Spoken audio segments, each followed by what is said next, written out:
Bien, profe. Bueno, ok. ¿Pudieron ver todas las clases? Si no hay ninguna duda, arrancamos con el taller.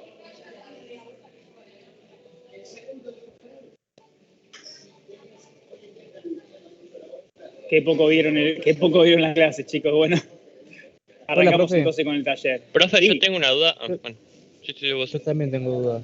Dale, pregunten tranquilos y yo mientras voy compartiendo la pantalla. Pero preguntá vos, Fede, primero, si yo busco mi duda, que no la encuentro. Yo decía en hiperplasia prostática benigna, uno de los síntomas era que puede tener un globo vesical por retención de orina. Exacto, esa es una forma de presentación muy frecuente. Sí. En ese caso, ¿podríamos poner una sonda vesical o con la tamsulosina misma ya relaja y haría que se vaya ya el globo vesical? Se hacen las dos cosas. Lo primero que tenés que hacer es colocar una sonda vesical porque es el tratamiento de la urgencia.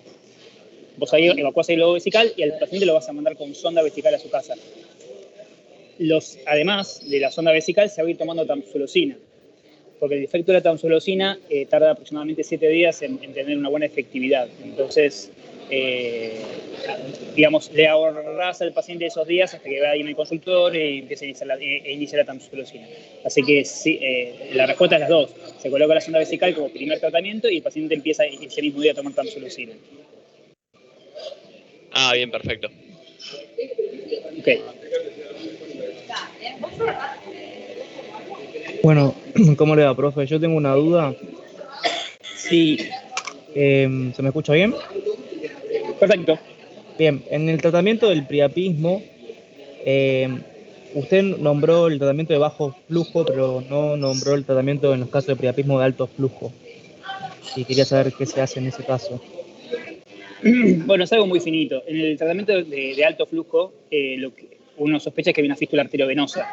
Entonces, el flujo de sangre es constante en el cuerpo cavernoso, eso hace una erección semirrígida o parcial, pero no hay riesgo de isquemia. Entonces, en esos casos se toma una conducta expectante, se espera que esa fístula cierre de forma espontánea y si eso no ocurre, se puede hacer una angiografía selectiva, pero un cateterismo, ¿sí? un cateterismo selectivo, intentar embolizar esa fístula pequeña. Son muy infrecuentes, ya de por sí el priapismo es infrecuente, los de bajo flujo son más frecuentes, los de alto flujo son más infrecuentes todavía, y el tratamiento la mayoría de veces es expectante, pero bueno, sí, cuando no remite se intenta hacer la embolización selectiva. Buenísimo. Otra pregunta. Sí. Cuando hablamos del síndrome fetal agudo, usted nombra como que es muy importante siempre hacer un ecodoppler testicular para determinar la etiología y todo. Y mi pregunta en realidad era más si uno en la guardia es frecuente tener un ecodoppler testicular a mano como para pedir, o es algo más extraordinario. Sí.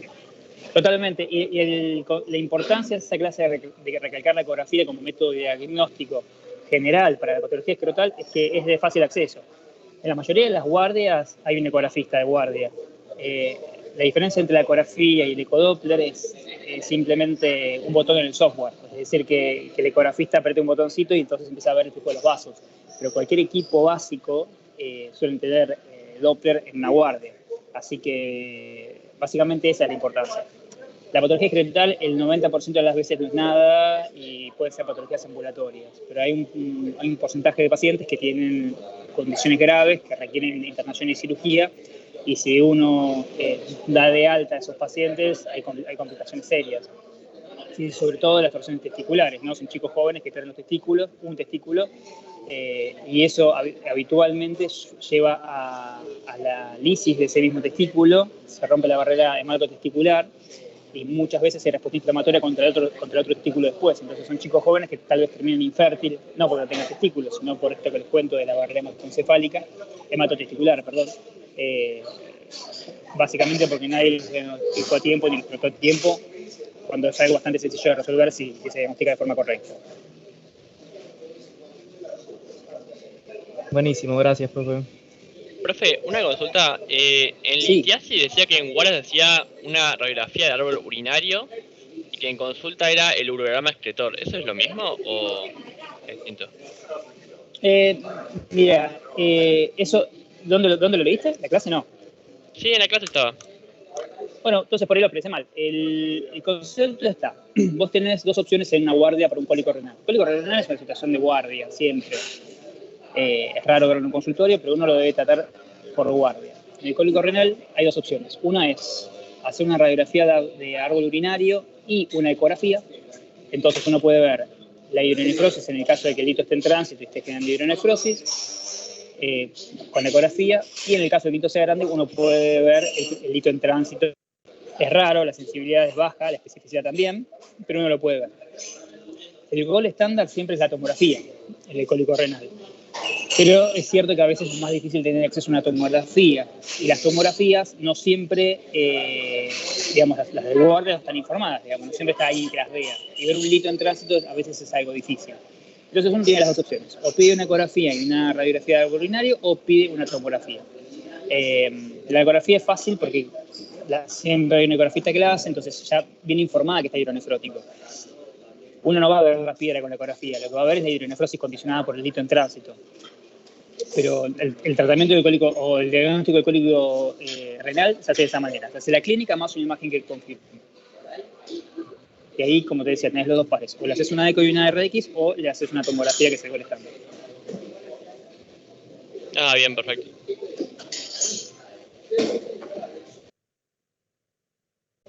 El urograma se usaba hace muchos años, hoy por hoy la tomografía lo desplaza completamente. Lo que uno debería pedir exactamente es una urotomografía, que no deja de ser más que una tomografía, pero en el software prestan más atención en las fases que tienen que ver con, mejor dicho, en las ventanas que tienen que ver con la precisión de la vía urinaria. ¿Sí? Bueno, chicos, ¿alguna preguntita más?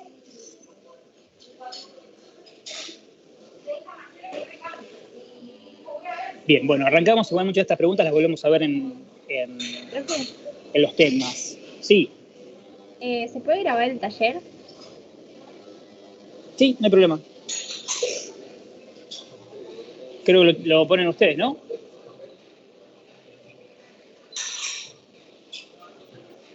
Sí, ahí creo que lo puse. Dale, buenísimo. Bueno, chicos, arrancamos entonces con las preguntitas del taller. Básicamente son preguntas de cada una de las clases que estuvieron teniendo, que son disparadores de cuestiones importantes. ¿Sí? Bueno, arrancamos con la introducción a la urología.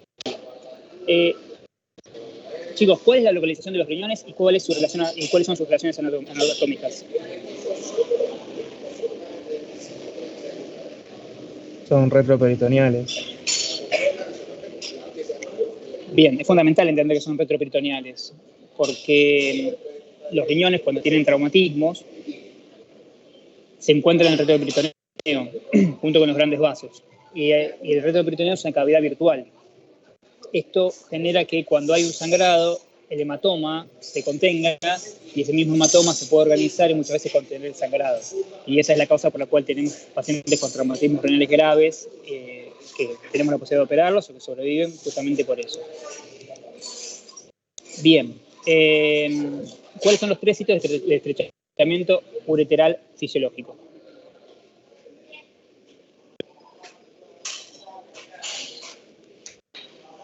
Cuando se une con el riñón, o sea, pélvico ureteral, después cuando toca los vasos... ¿Pélvico ureteral? Sí. Otro cuando entra en contacto con los vasos ilíacos. Y otro sería uretero vesical. Excelente. Son los 3 puntos donde el uretero se hace más chico: la unión pielo-ureteral, el cruzamiento con los vasos ilíacos y la unión vésico-ureteral. Es importante esos 3 puntos porque es donde van a buscar las litiasis. Las litiasis se suelen enclavar en esos lugares que por lógica son más estrechos, entonces es más lógico que la piedra no pueda pasar por esos lugares. Bueno, y chicos, ¿cuál es la función de la glándula suprarrenal?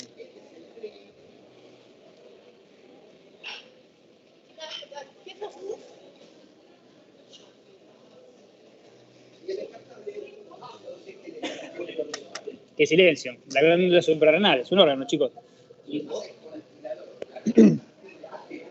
Genera hormonas, corticoides, andrógenos, testosterona. Perfecto. Básicamente mineralocorticoides y catecolaminas, ¿sí? Esa es la función. Bueno, ¿qué tipo de derivaciones urinarias conocen? Sonda vesical, Sonda talla vesical, Bien. ¿Qué más? La talla Catéter vesical. doble. La nefrostomía y el Perfecto. catéter doble J. Perfecto. Esas son las 4 derivaciones básicas que deberían aprender en urología. Hay más: ureterostomía, Brickers, neurovejigas, microspanoff. Digamos, hay varias derivaciones, pero las más importantes son esas. La más frecuente es la sonda vesical, es decir, derivar la orina de la vejiga al exterior a través de un catéter que pasa por la uretra. Por eso en realidad sí es sonda transuretral. La segunda es la talla vesical. La talla también deriva la orina de la vejiga hacia el exterior, pero a través de la pared del abdomen. ¿Sí? Se coloca a través de un procedimiento quirúrgico con anestesia local o general, no importa, pero sí con un procedimiento quirúrgico. El catéter LJ es un catéter interno que va desde el riñón a la vejiga y deriva justamente la orina del riñón a la vejiga. Y la nefrostomía es un drenaje que hay distintos tipos, no va a los detalles de la cruzada, pero hay distintos tipos que permiten drenar la orina desde el riñón hacia el exterior a través de la pared lumbar, que también se coloca en un procedimiento quirúrgico. Bueno, bien, ¿y saben qué es una cistoscopía? Es una endoscopía vendría a que ser sea como vía una... uretral y vejiga sería. Exacto, es igual a una endoscopía de las que ya conocen, pero con una cámara mucho más chico, por supuesto, que puedo hacer con un equipo rígido o con un equipo flexible. El equipo rígido también se hace con el paciente con anestesia local, lo cual a veces es bastante incómodo. El flexible es mucho más llevadero, donde ustedes pueden ver la uretra, en el caso de los hombres la uretra prostática, es decir, la próstata, y la vejiga. En el caso de las mujeres solamente la uretra y la vejiga. Y permite hacer diagnóstico de todo lo que es la patología uretral, la patología prostática endoscópica y las enfermedades vesicales endoscópicas. Profe, Sí, ¿cada cuánto se cambia una sonda vesical? depende de la zona que vos tengas. El libro dice que las sondas de látex, las comunes, las convencionales, las amarillas que uno ve en la guardia, se cambian una vez por mes. Y que las sondas siliconadas, que son esas que uno ve como una goma transparente, se pueden cambiar una vez cada 3 meses. La realidad es que a veces hay que cambiarlas más seguido y a veces una sonda siliconada puede estar un poco más una sonda de látex puede estar un poco más de tiempo y no pasa nada. Pero más o menos la regla es esa. Las comunes 1 mes, las siliconadas 3 meses. Genial, gracias. Continencias no les toca. Bueno, chicos, ¿qué debo hacer ante un paciente que presenta uretrorragia en el contexto de un politraumatismo?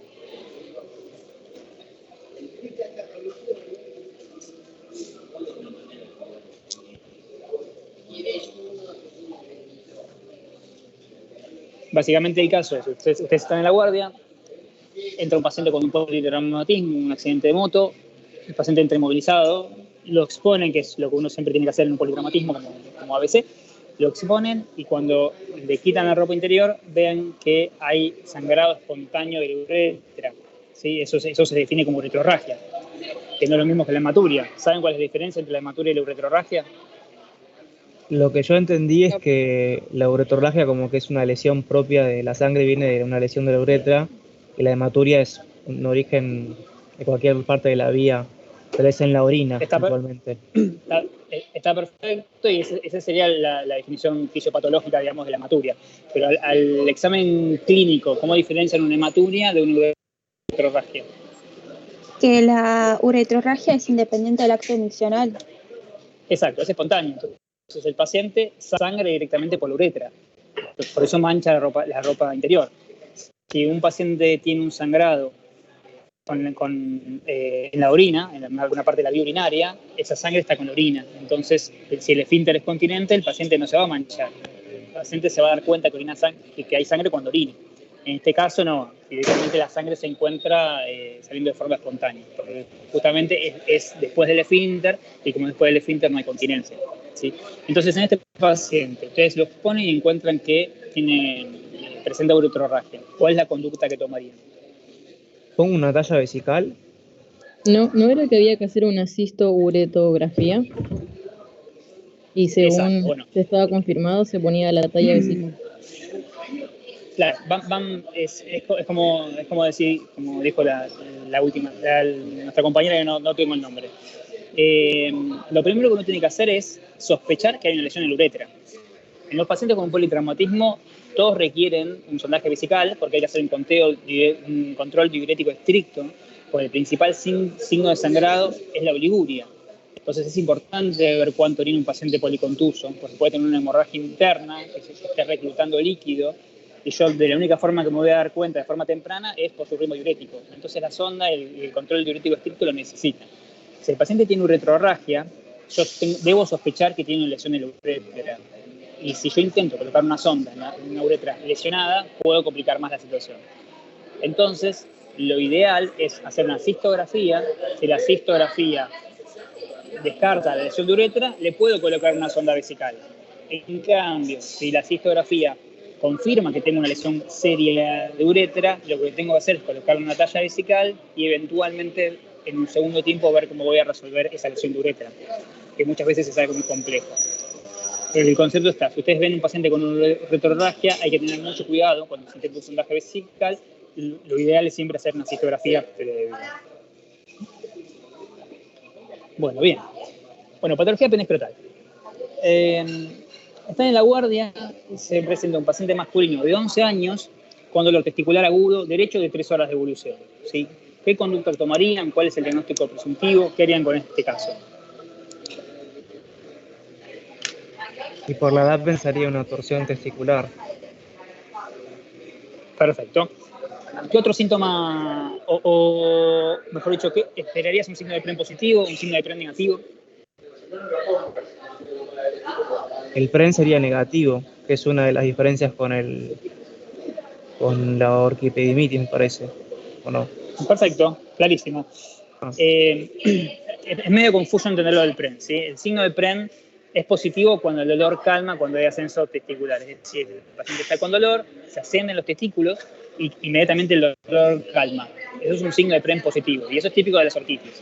Acá, como dice nuestro compañero, el paciente presenta 11 años, lo cual está en un grupo epidemiológico que es frecuente para torsiones testiculares, el dolor es de inicio agudo, no es prodrómico, no tiene síntomas asociados como fiebre, no tiene enrojecimiento de la piel, simplemente el dolor agudo, así que es algo bien característico. ¿Y cuál es la conducta que tomarían? ¿Cómo confirman su diagnóstico?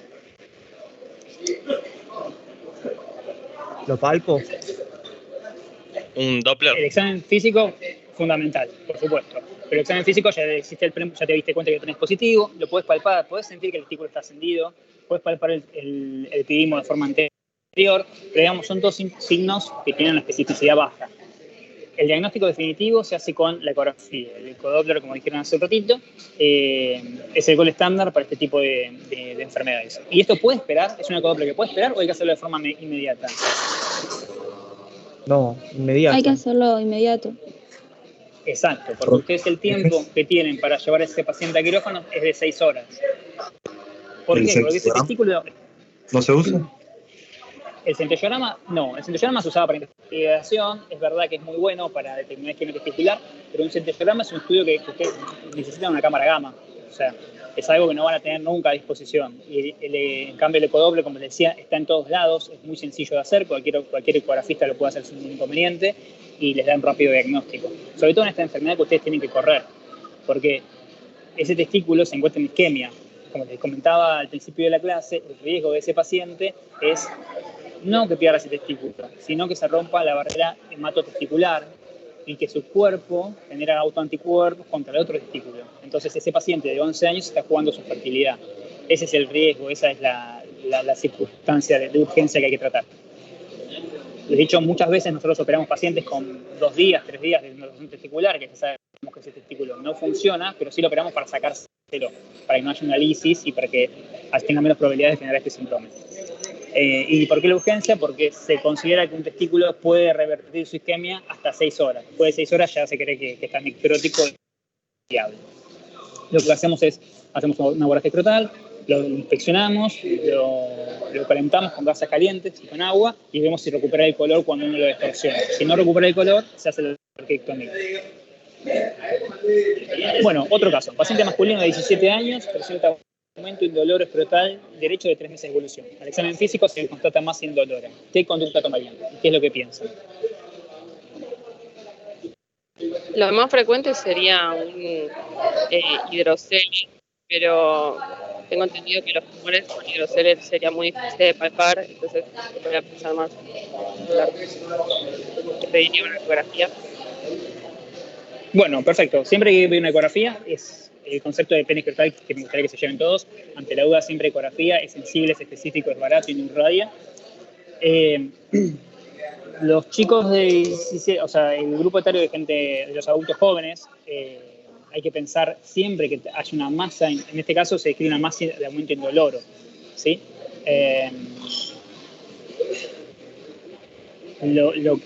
O sea, en el examen físico en realidad se describe una masa indolora. Cuando uno habla de masa, habla de una lesión tumoral, ¿no? Cuando uno habla de aumento escrotal inespecífico, habla de hidrocele. ¿Por qué?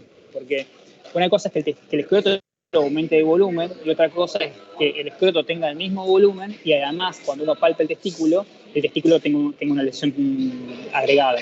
Como vos decías, es cierto, cuando hay un hidrocele es difícil palpar el testículo porque el escroto se encuentra lleno de líquido, entonces es muy difícil palparlo. Así que lo que uno debería pensar en este caso es siempre en un tumor testicular. De cualquier forma, la ecografía te va a confirmar la presencia de un tumor. Así que siempre el estudio que hay que pedir es una tomografía. Perdón, una ecografía.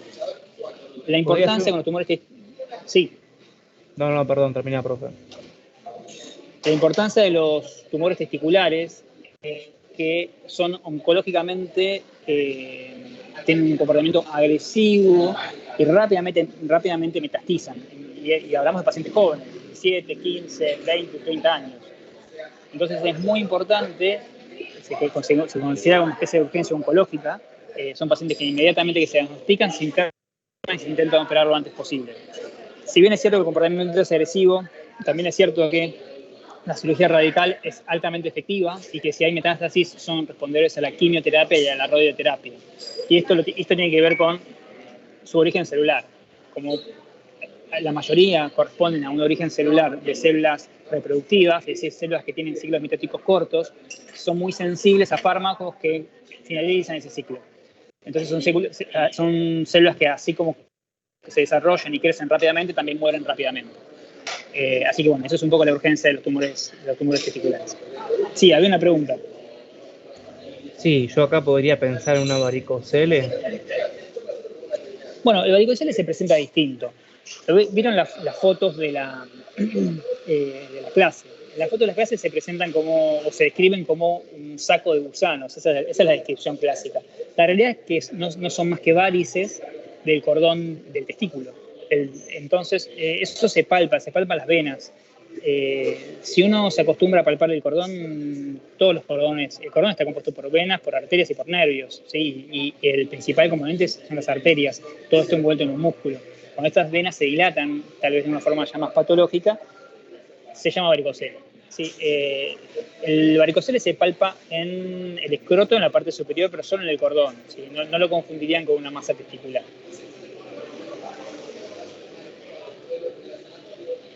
Ok, bueno, ¿alguna preguntita más?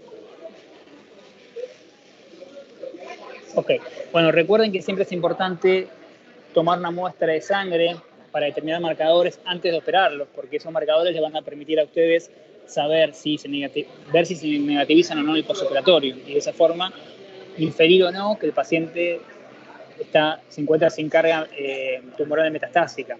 Si ese paciente, ustedes le sacan el foco primario que es el testículo y permanece con marcadores positivos, tienen que presumir que hay un foco metastásico. Por eso es importante tomarlo antes. Bueno, paciente masculino de 63 años, se refiere a dolor testicular derecho de 2 días de evolución. Al examen físico se constata dolor a la palpación, aumento escrotal y signo de PREM positivo. ¿Cuál es su diagnóstico presuntivo y qué harían con este paciente? En ese para mí caso sí pensaríamos, perdón, en varicocele. Bueno, varicocele, ¿quién piensa otra cosa? Para mí ¿Y no podría ser epididimitis. orquiepididimitis ya? Bueno, en realidad yo pensaría más en una orquiepididimitis, ¿sí? Acá esto es medio confuso porque uno no puede ver la examen físico. El varicocele es algo bien extremadamente frecuente. El varicocele es asintomático. El varicocele, la importancia es determinar si tiene o no compromiso del testículo y eventualmente de la fertilidad. Pero lo cual es un porcentaje muy chico de pacientes que tienen varicocele. El 80% de la población tiene varicocele izquierdo. O sea, así que lo más frecuente es que alguien tenga un varicocele. Esto es distinto. Esto se presenta con dolor, con aumento del tamaño de los escrotos. El escroto se encuentra lleno de líquido y tiene el signo de PREM positivo. Y el signo de PREM positivo ustedes saben que tiene que ver con la orquiepididimitis. Así que en este caso tienen que empezar en una orquiepididimitis. El tratamiento sería reposo, analgésicos, antibióticos por 14 días, ¿sí? Ciprofloxacina 1 cada 12, o sea, 500 miligramos cada 12 horas por 14 días. Y bueno, y elevación testicular. Elevación testicular es básicamente cuando hace reposo, eleve los testículos y se coloque hielo. Realmente es bastante doloroso, bastante incómodo, pero con los analgésicos suele mejorar. Y en este caso también es importante ver el grupo etario, tiene 63 años. ¿Sí? ¿Pensarían en un paciente de 63 años una torsión testicular? No, porque es más No, frecuente en para niños. nada. Exacto. ¿Por qué? Porque para que un paciente tenga una torsión testicular, tiene que haber una condición orgánica que lo permita. Es decir, tiene que tener el escroto, o sea, la cavidad escrotal tiene que ser muy amplia y el ligamento que fija el testículo, el escroto, que se llama gubernaculum testis, debería ser muy, muy lábil. Si no le ocurrió en la infancia, es muy raro que le ocurra en su vida adulta, como adulto mayor. ¿Sí? O sea, las torsiones testiculares se dan en chicos jóvenes por eso. Profe, Bueno, ¿una sí. bacteria frecuente que produzca la orquiepididimitis en la Bueno, etiología la bacteriana? Escherichia coli siempre es frecuente por la localización en la vía urinaria. Cercana a la vía urinaria, sí es el germen más frecuente que tiene infecciones urinarias. Proteus lo puede generar, las micobacterias o las clamidias también la pueden generar. Digamos, esas son las más frecuentes. Y después tienes orquitis más complejas, que pueden ser una orquiepididimitis tuberculosa. También tenés virales, ¿sí? Como la orquitis secundaria de paperas. Pero bueno, lo más frecuente es la Escherichia coli, sin duda, por lejos.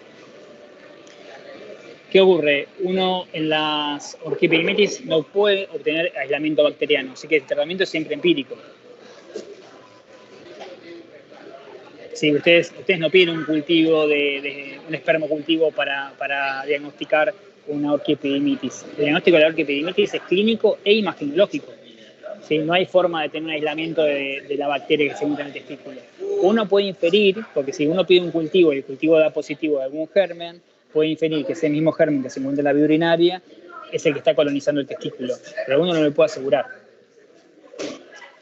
Profe, o sea que con la mejoría clínica y el tratamiento antibiótico, digamos que daríamos por pasado el cuadro, digamos. Exacto. Si mejora clínicamente con el tratamiento antibiótico, se completa el esquema antibiótico y ya está. Y si no mejora, se aumenta el esquema. Eventualmente se opera. Pero ese es el orden. No hay forma de aislarlo. Ustedes pueden pedir un espermocultivo, pero el espermocultivo sirve para saber si hay un germen en qué órgano. La próstata, La vesícula próstata. seminal. Exacto, porque ustedes saben que el esperma tiene dos componentes, el líquido seminal que se encuentra en la próstata y los espermatozoides que provienen a través de los conductos deferentes de los testículos. Entonces, el esperma es representativo del líquido seminal de la próstata, no de los espermatozoides que provienen del testículo. Bueno, bien, hablemos de hematuria. Paciente masculino de 52 años de edad, tabaquista, se presenta a la consulta por presentar 3 episodios de hematuria asintomática. ¿Cuál es su conducta? ¿Qué piensan que puede tener este paciente?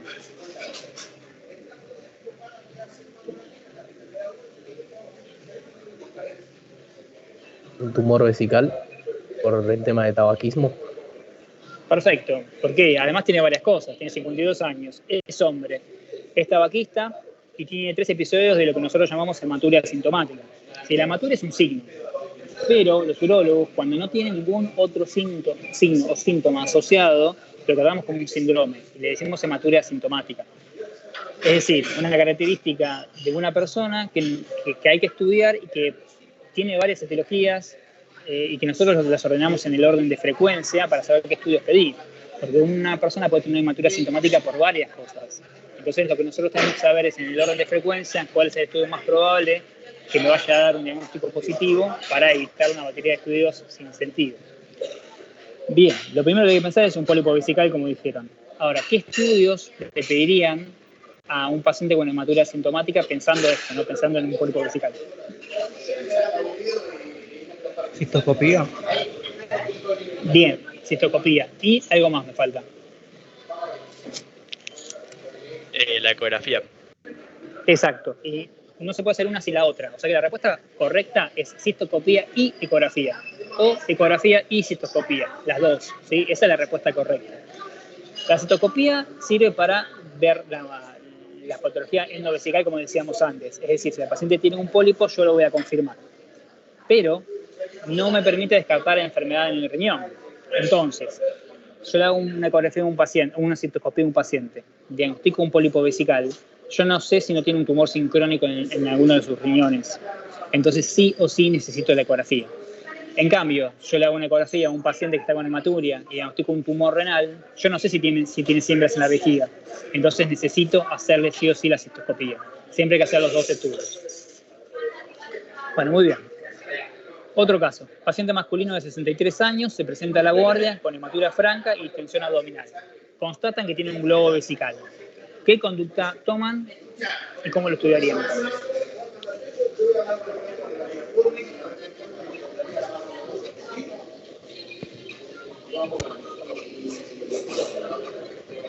Poner una sonda triple para empezar a que se descargue ese contenido y poder hacer limpiezas. Y después estudiarlo. Bueno, perfecto. Lo primero que tienen que hacer es colocar una sonda triple vía, como dijo nuestro compañero, está perfecto, ¿sí? Lo pasan al box, le ponen una vía parenteral para pasar analgésicos, le colocan una sonda triple vía y le lavan la vejiga.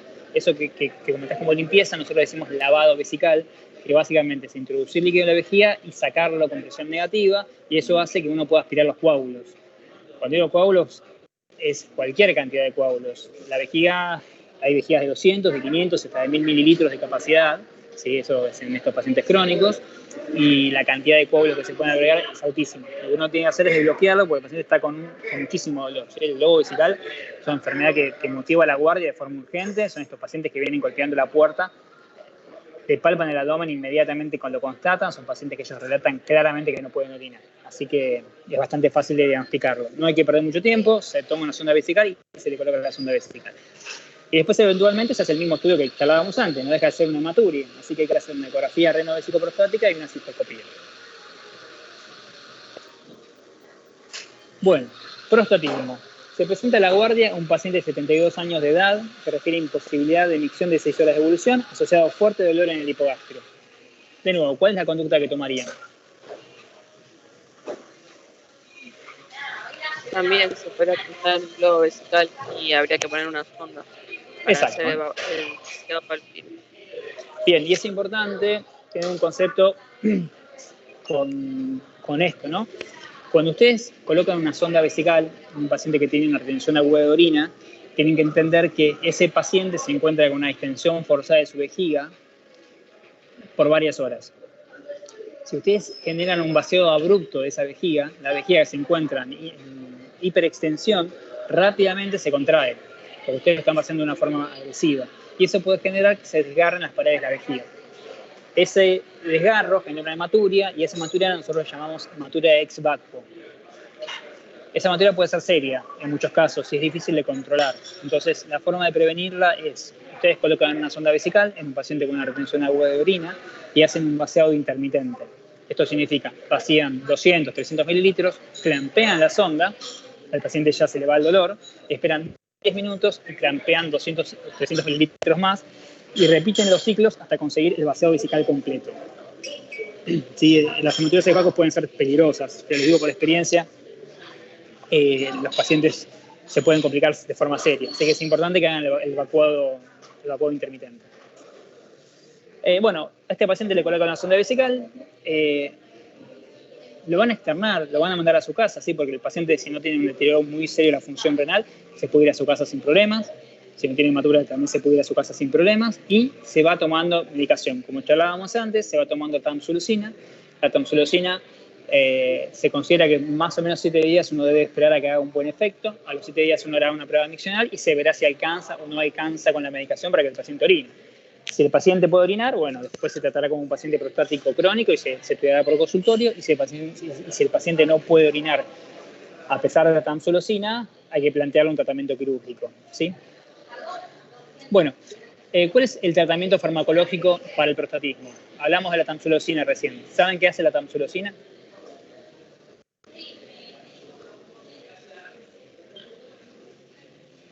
¿No es un bloqueante de receptor alfa 1 que va a ayudar?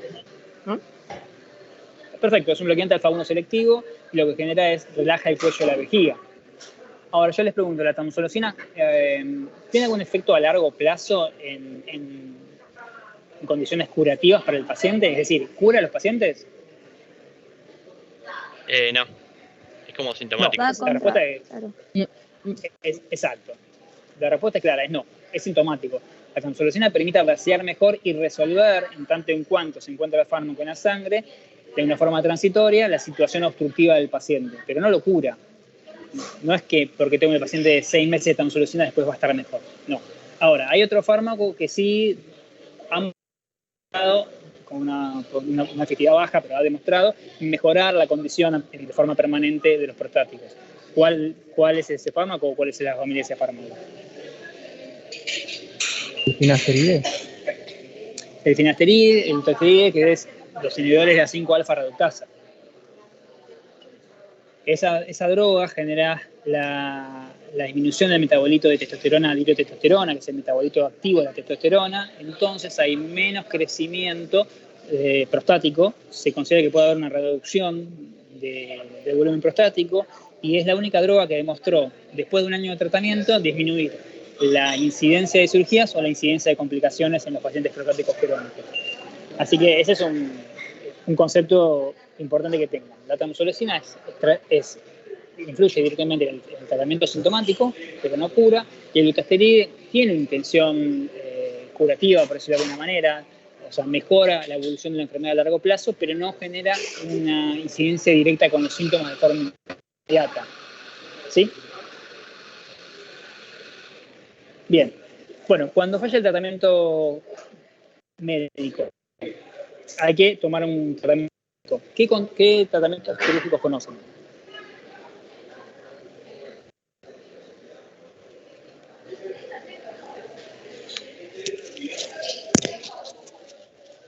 La resección transuretal prostática, ¿puede ser? Perfecto. Y esa es una. ¿Y la otra? La otra era una adenoctomía quirúrgica. Igual eso no iba a depender también de 2 valores, que era el volumen prostático, Exacto. si no me equivoco, y la distancia vello-cuello. Perfecto. Hay varias técnicas más, ¿sí? Pero estas son las convencionales y las que debería hacer cualquier médico generalista. Uno puede hacer un procedimiento endoscópico que se llama resección transureteral de próstata, o puede hacer una cirugía convencional que se llama adenomectomía prostática. Hay distintas técnicas y distintos detalles que no van a los casos. ¿Cómo decido si hacer un procedimiento endoscópico o un procedimiento convencional? Bueno, por lo que decía nuestra compañera, por el volumen prostático y por la distancia veru-cuello. Verum es de verum montaron y cuello es de cuello vesical. Y la distancia bastante es la distancia entre el cuello vesical y el verum montaron. Y es una distancia que me permite saber qué tan larga es la próstata. Y esa distancia es importante por una cuestión técnica. El equipo tiene cierta distancia para hacer los procedimientos endoscópicos. Cuando las próstatas son muy grandes y uno quiere hacer un procedimiento endoscópico, aumentan el riesgo de complicaciones. Entonces, se usa de parámetros el volumen por ecografía de la próstata y la distancia, es decir, qué tan larga es la próstata. Si la próstata es mayor a 80 gramos o la distancia es mayor a 3 centímetros, lo ideal es hacer un tratamiento convencional. En cambio, si es más chico, es más chica la próstata y la distancia es menor, uno puede hacer un procedimiento endoscópico que tiene mejor recuperación. Bueno, paciente femenino de 45 años de edad se presenta en la guardia por presentar dolor lumbar intermitente derecho de 3 horas de evolución. ¿Cuál sería su anamnesis inicial? ¿Cuál sería su conducta diagnóstica? ¿Y cuál sería su conducta terapéutica?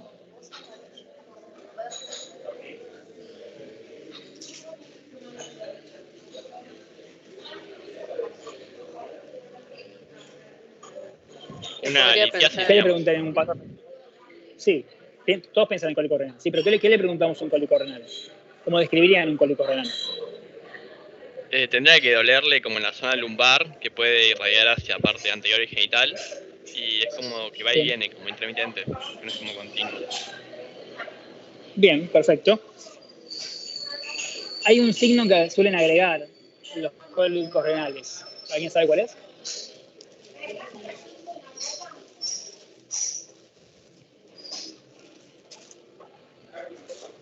¿Punioperfusión? La hematuria.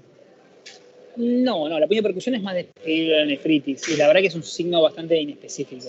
Los pacientes con cólicos renales suelen agregar hematurias.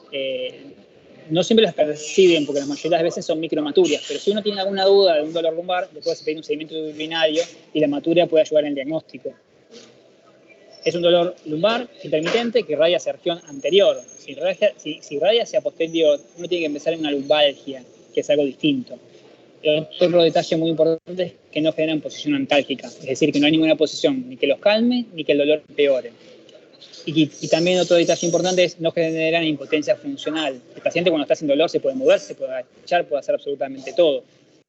Pero cuando empieza con el dolor, digamos, no es que tienen impotencia por el dolor, digamos, se dejan de mover porque les duele, básicamente eso. Pero en cambio las lumbalgias, por más que quieran, no pueden levantar la pierna. Bueno, una vez es importante también en los cólicos renales preguntar si tienen o no tienen fiebre, porque la fiebre puede hacer que un cólico renal sea una condición de urgencia. Los cólicos renales con fiebre se tienen que internar siempre. Bueno, diagnostican un cólico renal. ¿Qué hacemos? Tienen a la paciente en la guardia, está con un cólico renal. ¿Qué hacen?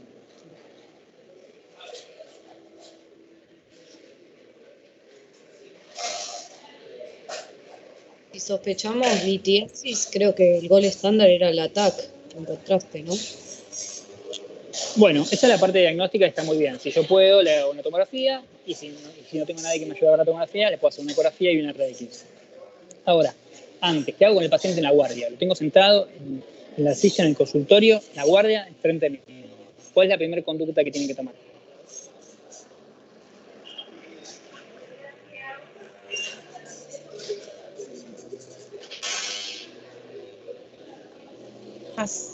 Hacerle una restricción hídrica, Bien, calor local, bien. analgésicos, de acuerdo a la escala del dolor, y corticoides. Bueno, perfecto. Sí, ese es el tratamiento inicial. Lo paso a una habitación, lo paso a un box, le coloco una vía, le indico restricción hídrica, o sea, un goteo muy bajo, le indico calor local, le indico los analgésicos y le indico una dosis de corticoides. Ese es el tratamiento inicial. Van a ver que en la guardia le dan buscapina compuesta. La buscapina compuesta no ayuda. La buscapina compuesta se dice en la jerga que es un antiespasmódico. Pero es un antiespasmódico que en realidad no es un antiespasmódico, es un bloqueante H1. Ese es el nombre correcto, antiespasmódico como se le dice en la jerga. Esa misma jerga empuja a pensar que si contiene los espasmos en la vesícula, también contiene los espasmos en el uréter. Eso no está basado en ninguna evidencia científica. Sí, lo concreto es que la buscapina es un bloqueante H1. Y lo concreto es que en los uréteres no hay receptores antihistamínicos. Entonces, la buscapina no tiene ningún tipo de efecto. Lo que pasa es que como la buscapina viene con dorixina habitualmente, la buscapina compuesta, o con algún analgésico, ese analgésico es el que hace que mejore, pero no la buscapina. La buscapina para los cólicos renales no se da. Uno debe dar AINES o analgésicos. Los corticoides, como antiinflamatorios, aumentan la expulsión de la piedra y además mejoran la tolerancia del dolor, la restricción hídrica y el calor local. Otra cosa que se escucha mucho de los cólicos renales es darles agua. Darles agua para que expulsen la piedra. Si uno piensa en la fisiopatología del cólico renal, es lógico pensar que si uno da más agua o hiperhidrata, va a tener más posibilidades de expulsar la piedra. Pero también es cierto que el cólico renal se genera porque esa litiasis está enclavada en el uréter y esa litiasis no permite que la orina fluya. Entonces, si yo aumento el filtrado, si yo aumento la presión hidrostática dentro de ese uréter, lo único que hago es empeorar el dolor. Hace muchos años no había tratamientos distintos. Hoy por hoy, someter a un paciente a dolor para que expulse una piedra no tiene indicación. Hoy por hoy tenemos tecnología y tenemos intervenciones mínimamente invasivas que permiten no tener que instalar ese tipo de tratamientos. Entonces, restricción hídrica, calor local, analgésicos y corticoides. Esa es la respuesta correcta. Y después el par, como dijimos antes. El par lo que me va a permitir ver es, sobre todo la tomografía, es ver el tamaño de la piedra. Si yo considero que esa piedra tiene más de 6 milímetros, lo más probable es que esa piedra no pase. Entonces, si tiene más de 6 milímetros, el tratamiento que le voy a tener que hacer es activo. Le voy a tener que hacer un tratamiento quirúrgico, que se llama ureterolitotriz endoscópica. En cambio, si esa piedra es más chica de 6 milímetros, lo más probable es que la expulse solo. Entonces, le voy a indicar el tratamiento médico expulsivo, que no es más que lo que yo le indiqué por vena, además le voy a sumar la tamsulosina y lo voy a mandar a su casa con pautas de la vena. Así que ese es el tratamiento correcto del cólico renal, ¿sí? ¿Alguna duda, chicos, con cólico, que es importante? No, profe. Genial. Bueno, arrancamos la parte de tumores. ¿Cuál es la manifestación clínica más fuerte de cáncer renal?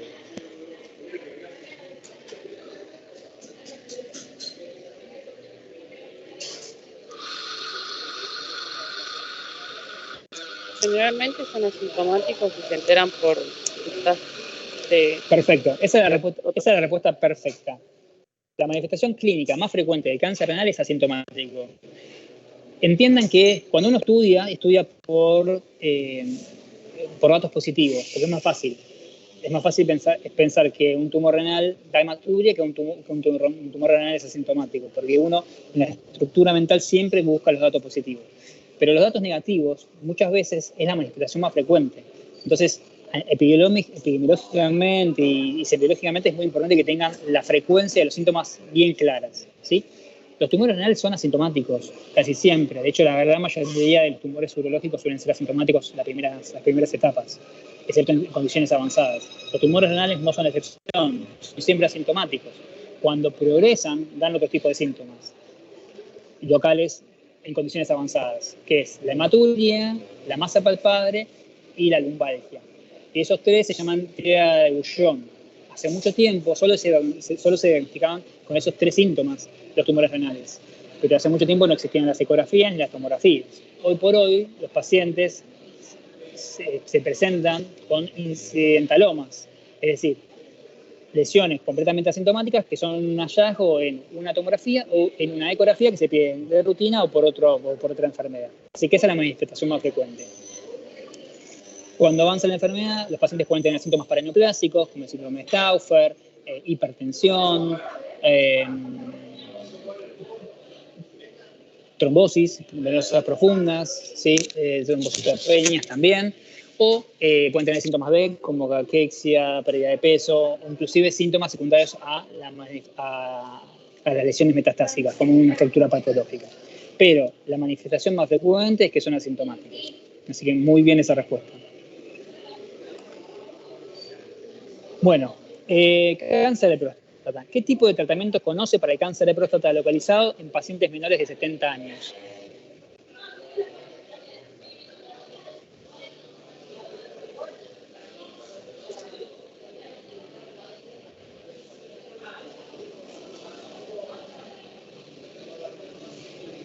Ya se pone más difícil esto. Bueno, el cáncer de próstata es muy difícil de tratar, chicos. Lo que nosotros identificamos, por qué es tan difícil tratar, es porque es muy heterogéneo. Y por eso también hay tanta discusión sobre cuándo hacer y cuándo no hacer diagnóstico de cáncer de próstata. Lo que sí se sabe con certeza es que es una enfermedad extremadamente frecuente, que se considera que no hay hombre que no vaya a desarrollar un cáncer de próstata a lo largo de la vida, si vive lo suficiente como para hacerlo. Pero también se sabe que es muy heterogéneo en sí mismo el cáncer de próstata, que hay cánceres que tienen un comportamiento biológico muy moderado, que jamás a lo largo del día del paciente le va a generar algún tipo de síntoma y le va a disminuir la mortalidad global, es decir, se va a morir de otra cosa. Y también sabemos que el cáncer de próstata con un comportamiento muy agresivo que no le van a permitir al paciente pasar los 50, 60 años, digamos que sí van a afectar su mortalidad. Entonces, la gran discusión ahora es intentar identificar cuáles son los pacientes de un grupo y cuáles son los pacientes de otro grupo. Todavía no hay marcadores, todavía no hay estándares específicos para determinar este tipo de cuestiones. Si bien cada vez nos acercamos más, los grupos todavía, digamos, la selección de pacientes sigue siendo un poco intermitente. Por eso van a escuchar discusiones eternas sobre si hay que hacer diagnóstico, sobre si no hay que hacer diagnóstico de cáncer de próstata y demás. Hoy por hoy, la Sociedad Argentina de Urología sigue haciendo screening de cáncer de próstata, pero la diferencia es que uno tiene que seleccionar qué paciente se va a tratar y qué paciente no.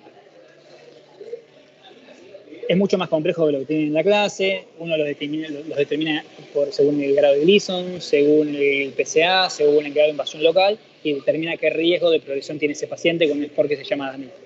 Pero en la clase, usted lo tiene dividido de una forma mucho más fácil y más esquemática. Y básicamente es, si ustedes tienen frente a ustedes un paciente que tiene más de 10 años de expectativa de vida y un cáncer de próstata localizado, la indicación es un tratamiento curativo.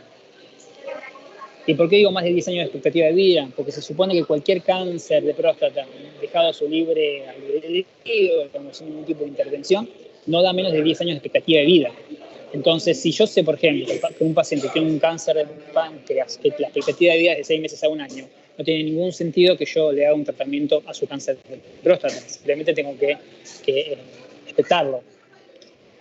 El concepto es este, ¿no? Sabemos que un paciente con cáncer de próstata vive por lo menos 10 años, entonces si el paciente tiene una expectativa de vida menor a 10 años, no hace falta hacer nada. Y el otro concepto es, para ofrecer un tratamiento curativo, yo tengo que suponer, por lo menos, por estudios, que la enfermedad se encuentra solamente en la próstata. No tiene ningún sentido hacer un tratamiento agresivo local cuando la enfermedad ya es extraprostática, cuando tiene metástasis óseas, cuando tiene metástasis pulmonares. Entonces, lo importante es, ustedes tienen que identificar pacientes con enfermedad localizada y con más de 10 años de expectativa de vida. Esos pacientes van a tener un tratamiento curativo. Ahora, ¿qué tipo de tratamiento curativo conocen? En la clase son 3. Prostatectomía radical con linfadenectomía es uno. ¿Ese es uno? Perfecto. ¿Qué más? Radioterapia. Radioterapia. ¿Y el tercero? Braquiterapia. Perfecto, buenísimo. Y en ese orden de importancia y en ese orden de frecuencia. La prostatectomía radical es la más curativa, pero también es la más agresiva y tiene tasas de incontinencia e impotencia altas, que para pacientes asintomáticos es una morbilidad muy seria. En estas prostatectomías radicales es donde entra la cirugía robótica, donde entra la cirugía laparoscópica, que hoy por hoy en Argentina hacemos.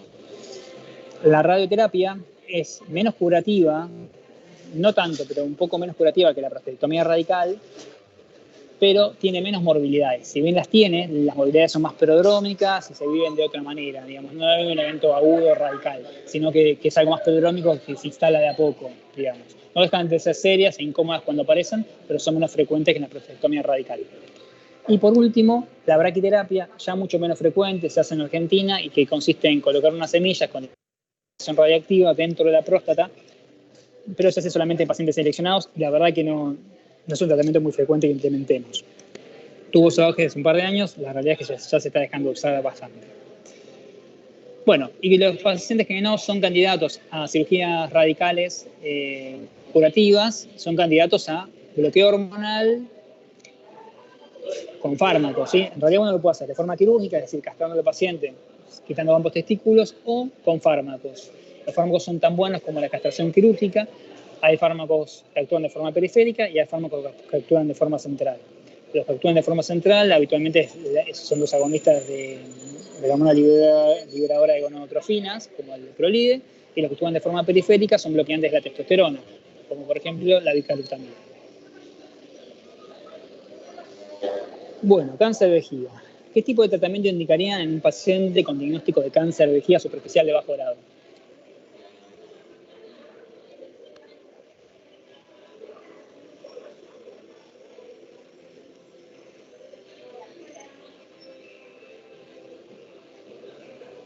¿No era solo hacer control con citoscopia?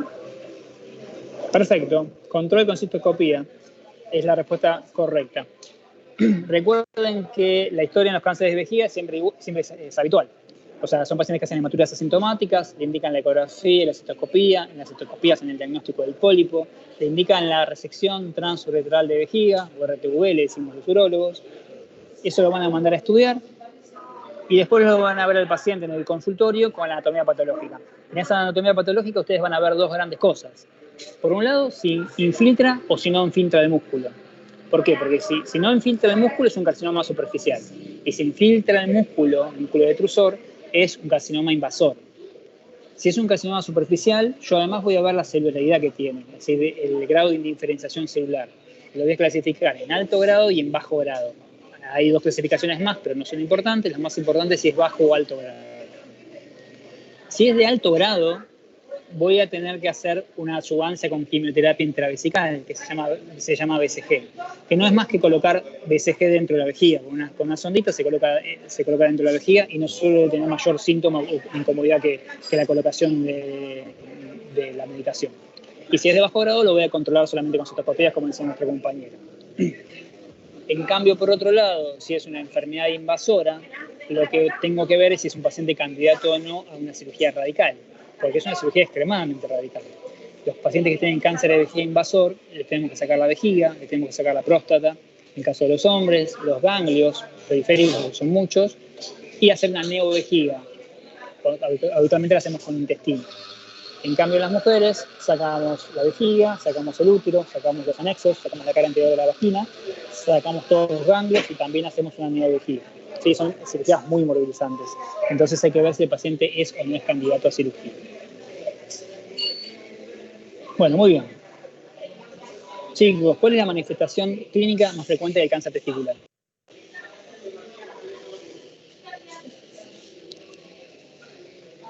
Una masa asintomática en el testículo. Perfecto, masa indolora asintomática. Perfecto. Y bueno, lo que hablábamos antes, ¿qué prioridad quirúrgica considera que presentan los tumores testiculares?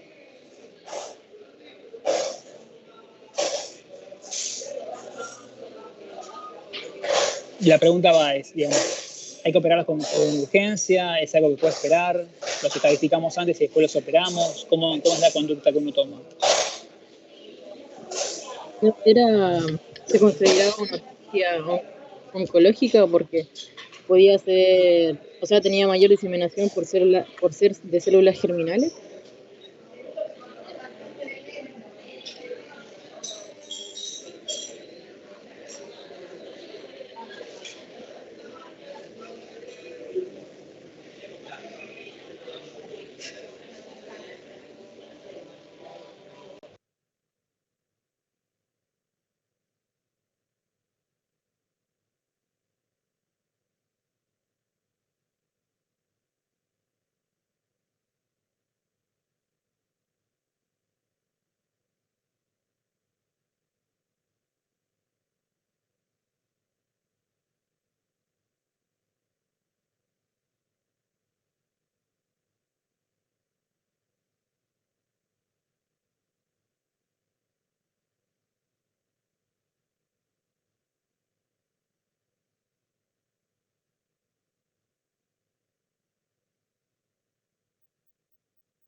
Hola chicos, ¿me escuchan? Hola, profe. Sí, profe. Bueno, veníamos bien, pero pasaban cosas en el Café Martínez. Se ve que se cayó la conexión. Bueno, ahí me imagino que ya están viendo la pantalla, así ya seguimos con la clase. Bien. Bueno, les preguntaba sobre la prioridad quirúrgica que tienen los tumores testiculares. La respuesta es que son enfermedades que no pueden esperar, digamos. Los tumores testiculares hay que internarlos, hay que operar con cierta urgencia, por lo que le explicaba hace un ratito, sobre la capacidad mintótica que tienen las células tumorales y la rápida capacidad de metastizar que tienen. Así que es importante verlos y darles heredidad, ¿sí? Bueno, ¿qué tipo de asociación existe entre el HPV y el cáncer de pene?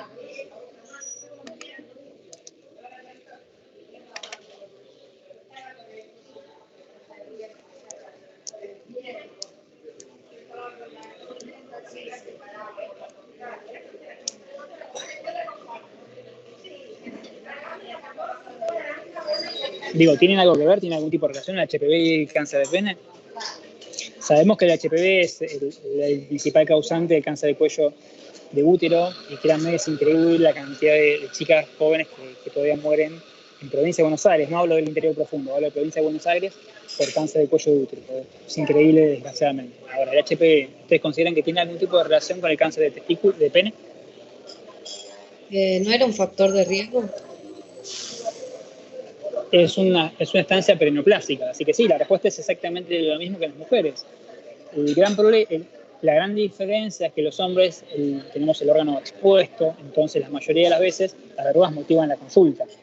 Pero según el nivel sociocultural, muchas veces no existe la consulta, la lesión se desarrolla y genera cáncer de pene. Y el tratamiento es radical.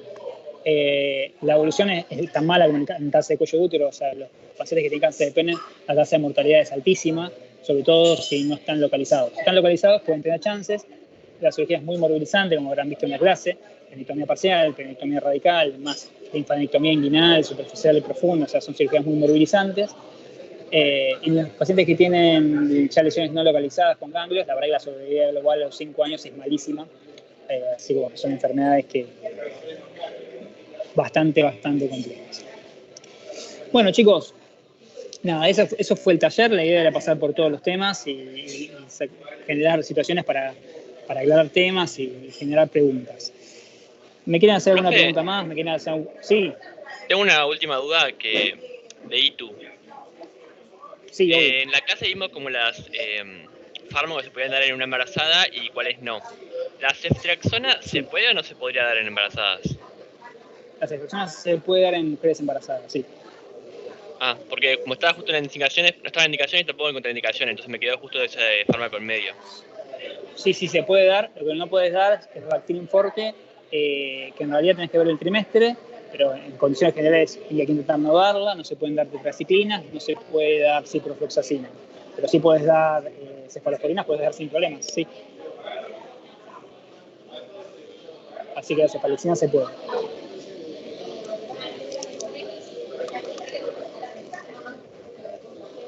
Bueno, chicos, ¿alguna otra pregunta?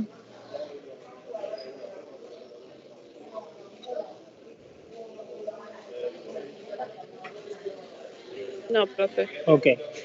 Bueno, chicos, espero que hayan disfrutado de Google Class. Espero que hayan, por lo menos, ya que no hay actividades presenciales, haber podido ver las cirugías desde casa tomando un café.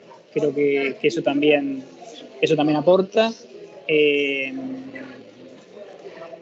Cualquier cosa que necesiten, cualquier duda que tengan sobre urología, si alguno tiene alguna inquietud, alguno quiere venir a rotar, alguno quiere ver algo más o le interesó la materia, me escriben, no hay ningún problema. Más de algún alumno del UNAM ha terminado su urologo, así que lo que necesiten, chicos, cuenten conmigo. Y bueno, tienen el Google Class para seguir repasando las clases. Las preguntas no tienen más el formato de lo que tiene que ver con la residencia, porque ya tienen que empezar a virar la calidad de los choice de lo que es una estructura residencial, es decir, preguntas con distractores, con casos clínicos, donde uno tenga que demostrar no solo el contenido académico, sino también la capacidad de resolver, la capacidad pragmática de resolver un problema. Así que a veces genera algún tipo de discusión. Pero bueno, es parte de que se vayan adaptando a lo que va a ser el examen de residencia, que es importantísimo. Y bueno, de eso después depende muchas